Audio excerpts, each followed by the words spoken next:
So we're going to go over functions in this video. So with functions, I just try to treat everything like x and y. And we're going to practice some problems to see how simple this actually is. Alright, so with this problem right here, I think of functions as x and y. So let me show you. So with this right here, we look at this, and I kind of notice a pattern, right?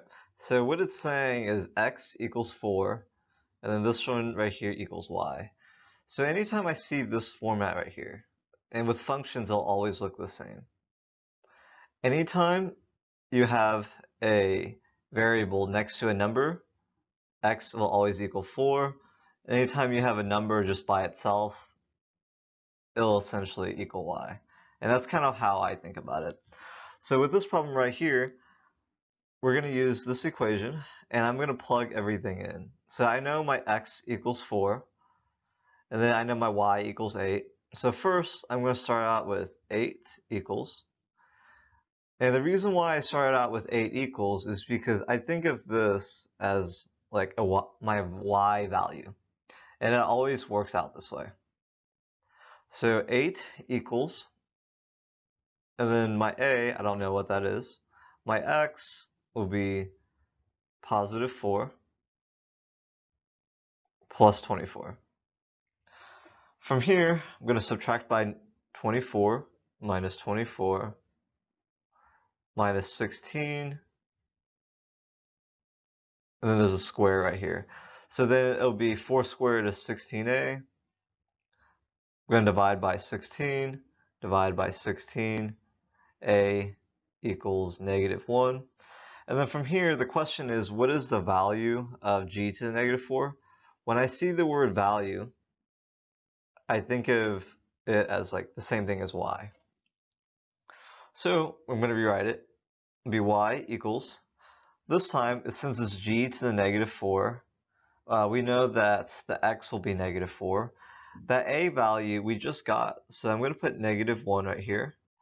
The x value is going to be -4 squared plus 24.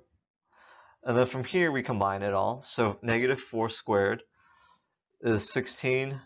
16 times -1 is going to be -16 plus 24. And then from here, -16 plus 24 is 8. So the answer would be A. Alright, so for this problem, similar idea. So I'm going to look at h is 0 and the value, right? So value, remember, value always equals y. And then we know that h would be 0. So we know that 0 would go right there, wherever you see x. Now, this problem is interesting. I see g of x right here, and I see g of x over here. So what I'm going to do is that I'm going to plug in this 2x minus 1 into right here. So now I'm going to rewrite the equation. So pretty much I'm going to put this 1 minus parentheses 2x minus 1. And then from here, I never like to have this negative just hanging around there because it makes it kind of confusing. So what I'm going to do is I'm just going to just distribute it. So when I distribute it, it looks like 1 minus 2x plus 1. Okay, so from here, it says h of 0, and it wants the value. So I know that the 0 goes in right here. So now it's essentially 1.